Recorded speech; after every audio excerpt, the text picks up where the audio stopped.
자, 보면은 아까 이제 했던 얘기 이어서 하면은 자, 실패를 어떻게든 만회하겠다라고 그죠? 하면은 이제 이런 류의 생각을 하게 됩니다. 아, 이대로 실패하면 안 된다. 어떻게든 만회해보자. 어떻게든 해보자. 끝나지 않았어. 근데 왜 안 풀리지? 아, 뭐가 문제지? 내가 뭘 놓치고 있나? 뭐 잘못하고 있나? 봐봐요. 의식의 흐름을 봐봐요.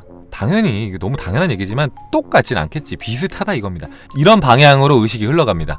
처음에는 이제 막 에너지가 뿜뿜해갖고 어떻게든 해보겠다 이렇게 하다가 점점 이제 어두운 생각으로 빠져듭니다. 근데 본인이 어두운 생각에 빠져들고 있는지를 자각을 못해요. 여기부터 이걸 잘 보세요. 왜 안 풀릴까? 뭐가 문제지? 내가 뭘 놓치고 있지? 이걸 해결하려면 어떻게 해야 되지?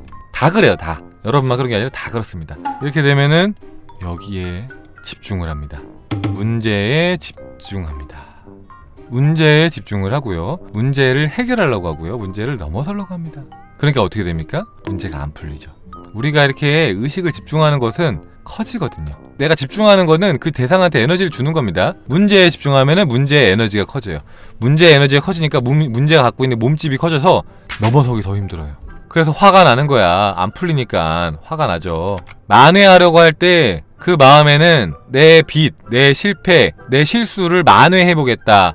문제를 해결해보겠다. 이 빚을 빨리 갚아보겠다. 카드값을 빨리 갚아보겠다. 동생한테 빌린 돈, 뭐 가족한테 빌린 돈을 빨리 갚아보겠다. 남편한테 빌린 돈을 빨리 갚아보겠다. 시어머니한테 빌린 돈을 빨리 갚아보겠다. 이번 투자에서 내가 잘못 투자한 것을 빨리 메꿔보겠다. 문제에 집중하는 겁니다. 문제를 해결하려고 하는 거예요.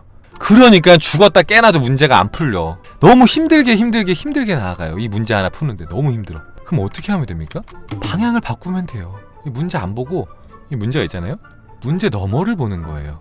여기에 집중하는 겁니다. 근데 눈앞에 있는 문제를 외면하기가 쉽지가 않아요. 이게 잘 되는 사람들은 이미 마음 공부를 좀 잘하는 분들이에요. 그러니까 이게 이렇게 그림으로 표현하니까 쉬운 것 같지, 만약에 여러분들이 이번 달 카드값 내세요 했는데 이번 달 카드값이 없어. 문제잖아요. 이번 달 카드값 어떻게 하지? 이러고 있다고요. 예시를 들면 그래요. 그렇게 하니까 확 와닿죠. 그러게? 그러면 어떻게 해야 돼? 당장 이번 달에 어쨌든가 카드값 내야 되는 거 아니야? 그러면은 카드값에 집중해야 되는 거 아니야? 이렇게 된다니까. 이번 달 안에 그걸 해결해야 되잖아. 아, 회사에 문제가 터졌어. 이번 주 안에 해결하래. 그럼 그 문제에도 집중합니다. 아, 어쨌든 이번 주 안에 해야 되니까. 그러니까 해야 되는 일이잖아요. 무시할 순 없잖아요. 그러니까 문제에 보통은 집중해요.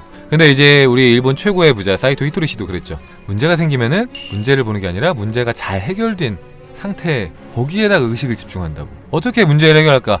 문제를 보고 있을 때는 막막해요. 해결책이 안 보여. 근데 문제 넘어. 에이, 자, 해결되고 나한테 좋은 일들이 올 거야. 걱정하지 마. 하고 내가 할 수 있는 일들만 해요. 그러다 보면은 갑자기 불현듯 번쩍이면서 내 머릿속에 좋은 영감이 올 때도 있고요. 아니면은 내가 문제 너머에 집중을 하다 보면은 모든 게 다 해결된 상태가 자연스럽게 올 때도 있어요. 갑자기 누군가가 돈을 주기도 하고요. 카드가 없었는데. 아니면 예상치도 못한 돈이 들어오기도 합니다. 저도 그랬어요. 제가 방황을 오랫동안 하면서 이게 왜 해결이 안 될까? 이러고 있는 거예요. 맨날 결핍에 집중하고 있는 거예요. 맨날 나갈 돈에만 집중하고 있는 거야. 나가는 돈, 내야 되는 돈, 이번 달에 내야 되는 돈, 내가 갚아야 될 돈, 여기에만 집중하고 있는 거야. 그러니까 들어오는 것보다 항상 나가는 게 많아. 근데 그 의식을 전환한 겁니다. 나한테 돈이 들어오고 있어. 문제 너머를 보는 겁니다. 돈이 들어오고 있어. 근데 이건 뭡니까? 현실이 아니에요. 내 마음속에서 보는 겁니다. 내 마음속에서 문제가 해결된 상황을 보는 거야. 돈이 들어오는 현실. 그게 문제가 해결된 현실이잖아요. 막 돈이 들어오고 있어. 돈 때문에 생긴 문제는 돈이 들어오면 해결되잖아요. 맞잖아요. 그죠? 그러면 재밌는 게 내 마음속에서 본 거는 현실에 드러납니다. 여러분이 문제에 집중하니까 문제가 커졌던 것처럼 마음속에서 여러분이 원하는 현실을 보면은 그게 또 돼요. 제가 들어올 돈에 집중을 하다 보니까 어떻게 됐었습니까? 시계 회사에서 전화가 왔었고, 하필이면은 그 시계가 프리미엄이 붙어갖고 피가 4천만 원이 붙었다고 했었죠. 그때 제 의식엔 어떤 마음이 생겼습니까? 아, 나 부자 됐다. 내 급한 빚들을 다 갚을 만큼 나는 돈을 벌었다. 나는 풍요를 창조하고 있고 나한테 돈이 들어오고 있어. 나는 풍요로운 사람이야. 의식이 전환됐습니다. 행동이 전환된 게 아니라 의식, 마음 하나가 바뀐 거예요. 마음 하나가 바뀌었어요. 그러면 제가 절망 속에서, 슬럼프 속에서 뭐 시계를 팔아서 제가 뭐 일어났습니까? 아니야. 시계 아직도 하고 있잖아. 아직도 있어요. 안 팔았어. 바뀐 건 마음 하나입니다. 시계도 사고, 심지어 시계 산다고 빚을 더 졌어요. 그 당시에 시계 산다고 한 3,500인가 빚을 더 졌습니다. 오히려 빚이 더 많아졌어. 하지만 제 의식은 풍요에 맞춰진 거예요. 그러면은 돈이 막 들어와요. 그 당시에 제가 전무후무한데 그 정부에서 500만원인가 600만원인가 저기 소상공인 지원금 뭐 그냥 막 정부한테서 돈이 들어오고 막 여기저기서 제가 막 의도하지 않은 돈들이 들어와서 그걸로 막 급한 돈들을 내게 되고, 그러다 보니까 또 자신감이 붙고 풍요의식이 또 생기고 또 다른 데서 들어오고 또 다른 데서 들어오고, 그렇게 일어나는 거예요. 그렇게 여러분과 똑같은 지점에서 똑같이 올라온 거야. 의식을 바꾸면 현실이 바뀝니다. 지금 이제 돈이 제일 뭔가 좀 표현하기 직관적이라서 이렇게 돈으로 표현하는 거지, 돈이 아니라 뭐라고 해도요. 그게 마음의 트라우마도 마찬가지고요. 연애도 마찬가지입니다. 연애나 뭐 결혼 생활이나 인간관계나 마찬가지예요. 문제에 집중하지 않고 그 해결된 모습에 집중을 하면은 반드시 해결됩니다. 사소한 걸로 한번 예시를 들어볼까요? 사소한 거? 제가 최근에 지갑을 잃어버렸어요. 어떻게 보면 사소할 수 있는데 조금 저한테 조금 사소하지 않았던 게, 여러분 아시다시피 저는 지갑에다가 돈을 많이 넣고 다녀요. 우리 신사임당님들을 많이 넣고 다닙니다. 진짜 최소 몇백만원에서 최소한 2,300만원에서 많이 넣을 때는 한 700만원까지도 넣고 다녔기 때문에 지갑이 없어지면은 이게 좀 너무 아까운 거야 이거는. 근데 지갑이 없어졌어요. 이게 어디 갔나 상명제에 있는데 지갑이 안 보이는 거예요. 그래서 에이 뭐 집에 있겠지 하고 집에 갔습니다. 집에 갔어요. 막 찾아봤어. 없어. 없는데 막 이렇게 보는데 집에도 없어. 상명제를 내가 꼼꼼히 안 봤나? 상명제 다시 가서 볼까? 하고 다시 갔어요.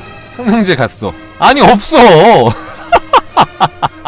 완전 멘붕. 막 어딜 뒤져도 안 나오는 거예요. 어딜 뒤져도.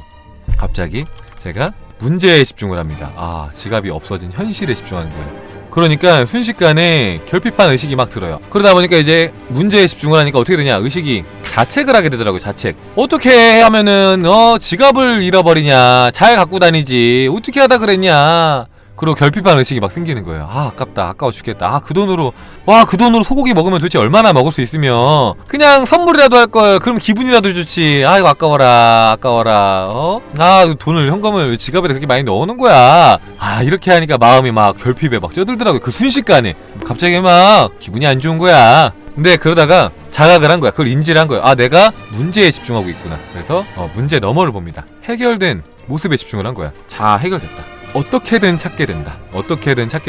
라고 의식을 다 집중했어요. 마음이 편하더라고요. 마음이 편해졌어요. 그러니까 이제 덤덤해졌습니다. 그러고 나서 제가 이제 채널링을 해봤어요. 채널링 안 했던 이유가 마음이 너무 이게 막 미쳐 날뛰니까 에고가 개입을 해서 정확한 채널링이 안 될 것 같아갖고 안 하다가 마음이 좀 편해지니까 채널링을 해봤습니다. 근데 차에 있다는 거예요. 근데 차 봤는데 없었거든요. 그래서 아직도 내가 에고에 지금 휘둘리고 있나 보다. 지금 아직 빨리 찾고 싶은가 보다. 약간 이러면서 그냥 무시했어요. 제 마음의 그 소리를 탁 무시하고. 수업을 하는데 수업 듣는 이제 포밀리한테 그래도 마음이 좀 그래도 좀 덤덤해져갖고 웃으면서 말을 했어요. 나 지갑 잃어버렸다고. 근데 그 포밀리도 갑자기 그러는 거예요.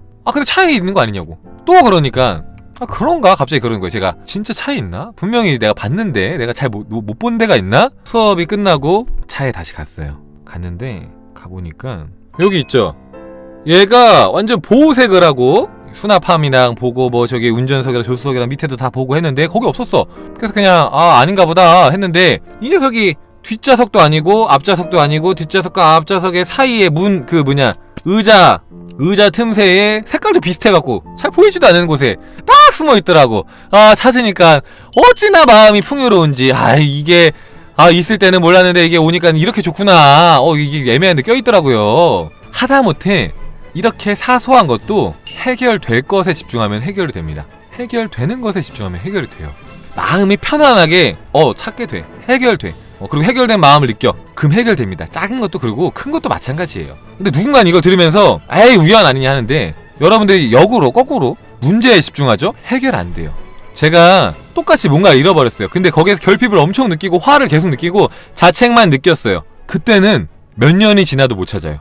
그 잃어버린 물건 있잖아요. 몇 년이 지나도 못 찾아. 결국에는 다 재발급했어. 근데 찾는다는 마음을 갖고 탁 편안하게 하면은, 심지어 어디 길거리에서 잃어버려도 누가 이렇게 막 우체통에 넣어갖고 우리 집으로 지갑이 발송돼갖고 지갑이 돌아온 적도 있고 어떻게든 돌아와요. 해결된 것에 마음을 집중을 하면 해결이 되고, 해결이 안 되는 것에 집중하면 또 안 됩니다. 마음이 되게 중요해요. 방향이 중요해. 마음의 방향이. 문제의 방향으로 가고 있느냐, 해결된 방향으로 가고 있느냐, 마음의 방향이 그렇게 중요합니다. 마음 공부도 마찬가지입니다. 잘못된 방법으로 마음 공부를 활용을 하면은 현실에서 실패를 겪어요. 방향이 맞아야 되고 방법이 맞아야 돼. 그러면은 천천히 가든 뭐 하든 여러분 현실이 좋아질 수밖에 없습니다. 그게 마음 공부야. 제대로 하면 무조건 좋아져요. 안 좋아지면 뭔가를 잘못하고 있는 거야. 뭔가 포인트를 놓치고 있는 겁니다.